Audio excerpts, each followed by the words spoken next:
Nah, sekarang kita akan masuk pada materi yang pertama, yaitu ruang lingkup manajemen keuangan agribisnis. Agribisnis adalah suatu sistem yang utuh mulai subsistem penyediaan sarana produksi dan peralatan pertanian, subsistem usaha tani, subsistem pengolahan atau agroindustri, dan subsistem pemasaran. Kusnan dan Pujiastuti menyatakan bahwa manajemen keuangan menyangkut kegiatan perencanaan, analisis, dan pengendalian keuangan. Mereka yang melaksanakan kegiatan tersebut sering disebut sebagai manajer keuangan.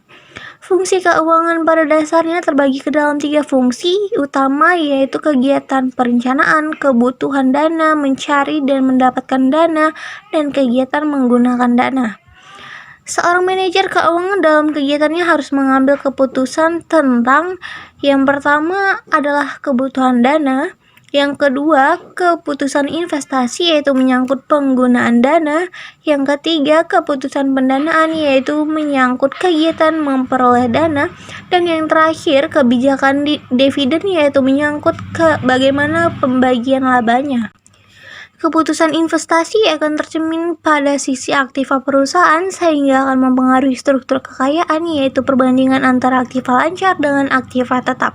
Sebaliknya, jika keputusan pendanaan dan kebijakan dividen akan tercermin pada sisi kewajiban serta ekuitas perusahaan. Materi yang kedua yaitu konsep biaya, penerimaan, dan keuntungan dalam agribisnis. Konsep agribisnis sebenarnya adalah suatu konsep yang utuh mulai dari proses produksi, mengolah hasil, pemasaran, dan aktivitas lain yang berkaitan dengan kegiatan pertanian. Agribisnis sebagai sistem adalah keseluruhan aktivitas produksi input, produksi, dan produksi pengolahan dari hasil suatu pertanian.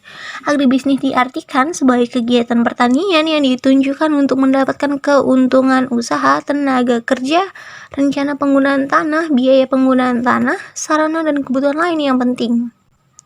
Dengan demikian, agribisnis merupakan konsep yang utuh mulai dari biaya produksi, penerimaan, dan keuntungan berkaitan dengan kegiatan pertanian. Dan Shafriel 2000 mengemukakan bahwa penerimaan adalah seluruh pendapatan yang diterima tanpa melihat dari mana sumbernya, dengan besar tidak selalu sama untuk setiap kurun atau jangka waktu tertentu. Selanjutnya, dalam ilmu ekonomi, penerimaan diistilahkan revenue. Yang pertama itu penerimaan rata-rata adalah penerimaan per unit produk yang terjual. Untuk menghitung penerimaan rata-rata dapat dilakukan dengan cara membagi penerimaan total dengan jumlah produk yang terjual jika dirumuskan sebagai berikut. Penerimaan rata-rata sama dengan penerimaan total dibagi dengan jumlah produk yang dihasilkan. Yang kedua itu ada penerimaan marginal, ialah penerimaan tambahan dari adanya tambahan per unit produk yang terjual. Cara menghitung penerimaan marginal dengan membagikan tambahan penerimaan total dengan tambahan jumlah produk yang terjual jika dirumuskan sebagai berikut. Penerimaan marginal sama dengan tambahan penerimaan total dibagi dengan tambahan jumlah produk yang dihasilkan. Selanjutnya, break-even point. Sebagai pengusaha, perlu mengetahui konsep yang merupakan asumsi-asumsi dasar dalam penentuan BEP adalah sebagai berikut. Yang pertama itu, biaya yang menjadikan elemen utama dalam perhitungan BEP harus termasuk ke dalam biaya tetap dan biaya variabel. Yang kedua, nilai biaya tetap akan tetap konstan meskipun terjadi perubahan aktivitas produksi. Yang ketiga, nilai biaya variabel secara keseluruhannya akan berubah sesuai dengan perubahan volume kapasitas produksi.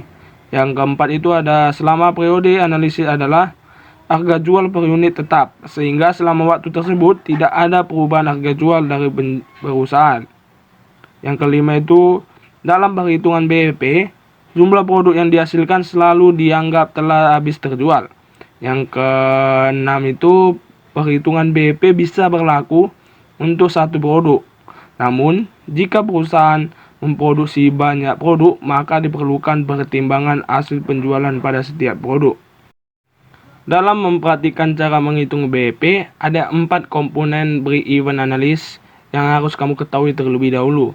Yang pertama, fixed cost, merupakan biaya tetap meski volume produksi berubah. Yang kedua itu ada variable cost, merupakan biaya yang berubah-ubah sesuai dengan volume produksi. Yang keempat itu revenue adalah keuntungan atau pendapatan yang diterima penjual barang. Yang keempat itu ada profit, merupakan laba sisa penghasilan setelah dikurangi dengan biaya tetap dan biaya variabel. Ada dua cara menghitung BEP, yaitu menggunakan rumus unit dan rupiah atau nominal mata uang. Berikut rumusnya. Yang pertama itu BEP sama dengan biaya tetap dibagi dengan harga per unit per biaya variabel per unit. Yang kedua itu BEP sama dengan biaya tetap dibagi dengan kontribusi margin per unit per harga unit. Lalu ada konsep efisiensi usaha agribisnis. Pembangunan pertanian dihadapkan pada permasalahan pokok yang terkait dengan pertumbuhan permintaan pangan yang lebih cepat dari pertumbuhan produksinya. Pertumbuhan permintaan pangan yang cepat sejalan dengan pertumbuhan penduduk, pertumbuhan industri pangan, daya beli masyarakat, serta perubahan selera menyebabkan kebutuhan pangan nasional meningkat dengan cepat. Di sisi lain, kapasitas produksi pangan nasional terkendala oleh kompetisi dalam penggunaan lahan, perubahan iklim yang ekstrim, fenomena degradasi sumber daya pertanian, dan terbatasnya dukungan infrastruktur pertanian. Kondisi tersebut menghambat upaya peningkatan produksi pangan nasional. Kendala-kendala tersebut sangat berpengaruh terhadap upaya peningkatan efisiensi usaha tani. Dalam situasi demikian, pemahaman terhadap konsepsi efisiensi dan review hasil studi empiris efisiensi usaha tani sangat penting untuk mencari sumber pertumbuhan produktivitas pertanian. Collie mengemukakan bahwa terdapat 3 sumber pertumbuhan produktivitas, yaitu yang pertama ada perubahan teknologi atau technological change, yang kedua ada peningkatan efisiensi teknis, dan yang ketiga ada skala usaha. Efisiensi teknis dan alokatif akan meningkatkan produktivitas melalui kombinasi penggunaan input dan minimisasi rasio biaya input. Masalah inefisiensi dalam usaha tani pangan termasuk hortikultura masih dihadapi di banyak negara berkembang seperti halnya Indonesia. Permasalahan-permasalahan pokok yang dihadapi mencakup masalah teknis maupun sosial ekonomi. Permasalahan-permasalahan pokok yang dihadapi dalam pengembangan usaha tani pangan, khususnya di sentra-sentra produksi di Indonesia adalah belum terwujudnya ragam, kuantitas, kualitas, dan kesinambungan pasokan berbagai produk pangan yang sesuai dengan dinamika permintaan pasar dan preferensi konsumen. Hal tersebut berkaitan dengan beberapa permasalahan pokok sebagai berikut. Yang pertama ada pola pemilikan lahan yang sempit dan tersebar. Yang kedua, sistem usaha tani yang kurang intensif karena lemahnya permodalan petani. Yang ketiga, stagnasi teknologi budidaya beberapa komoditas pangan. Yang keempat, masih relatif rendahnya tingkat efisiensi teknis, efisiensi alokatif, dan efisiensi ekonomi yang dicapai pada beberapa komoditas pangan. Dan yang kelima, lemahnya konsolidasi kelembagaan di tingkat petani. Analisis rasio keuangan usaha agribisnis. Analisis rasio keuangan atau financial ratio analysis adalah alat untuk mengukur kinerja perusahaan berdasarkan data perbandingan yang ditulis dalam laporan keuangan seperti laporan neraca, laba rugi, dan arus kas dalam satu periode tertentu.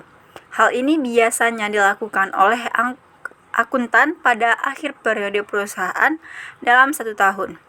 Hasil analisis kemudian dilaporkan kepada pihak manajemen sebagai pedoman informasi untuk menentukan keputusan atau kebijakan perusahaan di periode selanjutnya.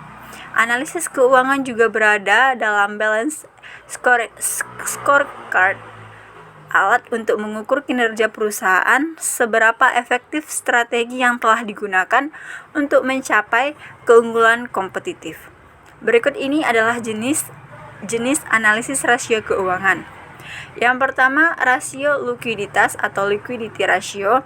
Contohnya seperti rasio lancar, rasio cepat, dan rasio kas. Yang kedua, rasio profitabilitas. Ada margin laba kotor, margin laba bersih, operation income ratio, earning power of total investment, return on investment, return on equity, dan return on net worth. Yang ketiga, rasio solvabilitas. Yang pertama, rasio utang terhadap aktiva, dan yang kedua, rasio utang terhadap ekuitas. Kemudian yang keempat, rasio aktivitas seperti perputaran piutang, perputaran persediaan, perputaran aktiva tetap, perputaran aktiva total, perputaran rata-rata tagihan, dan perputaran modal kerja. Yang kelima, rasio investasi. Rasio yang mengukur kemampuan perusahaan dalam memberikan kembalian atau imbalan kepada para pemberi dana, khususnya investor yang ada di pasar modal untuk jangka waktu tertentu. F. Studi kasus. Rasio profitabilitas digunakan untuk mengukur tingkat keuntungan dari industri pengolahan coklat. Hasil pengukuran dapat dijadikan alat evaluasi kinerja manajemen untuk menentukan keberhasilan target untuk periode atau beberapa periode. Untuk mengukur tingkat keuntungan usaha industri pengolahan coklat BUMDes, Moto Tampian ini dengan menggunakan jenis rasio profit margin, ROI dan ROE. Standar industri untuk gross profit margin adalah 30%, net profit margin adalah 20%, ROI adalah 30% dan ROE adalah 40%. Hasil pengukuran berdasarkan laporan keuangan laba rugi dan raca menunjukkan bahwa hasil untuk gross profit margin yaitu laba yang relatif terhadap perusahaan, rata-rata industri untuk gross profit margin adalah 30%. Hasil pengukuran menunjukkan bahwa pada tahun 2013 sebesar 57% dan 2014 sebesar 51%. Artinya perusahaan ini dalam keadaan yang baik. Tetapi untuk hasil pengukuran net profit tahun 2013 dan 2014 hasilnya menunjukkan di bawah rata-rata industri, artinya industri ini tidak mampu dalam mendapatkan keuntungan. Hasil pengukuran untuk ROI di tahun 2013 menunjukkan bahwa tingkat pengambilan investasi yang diperolehnya hanya sebesar 0,034%. Kemudian di tahun 2014 hanya sebesar 0,035%. Artinya hasil pengambilan investasi bertambah 0,01%. Dan ini menunjukkan ketidakmampuan manajemen untuk memperoleh ROI. Dengan perhitungan ROE tahun 2013 menunjukkan bahwa tingkat pengambilan investasi yang diperolehnya sebesar 0,034%, kemudian tahun 2014 menjadi 0,035%. Artinya hasil pengambilan investasi bertambah sebesar 0,01%. Dan ini menunjukkan ketidakmampuan manajemen untuk memperoleh ROE seiring dengan menurunnya ROI. Ini menunjukkan kondisi perusahaan tidak baik karena keduanya di bawah rata-rata industri.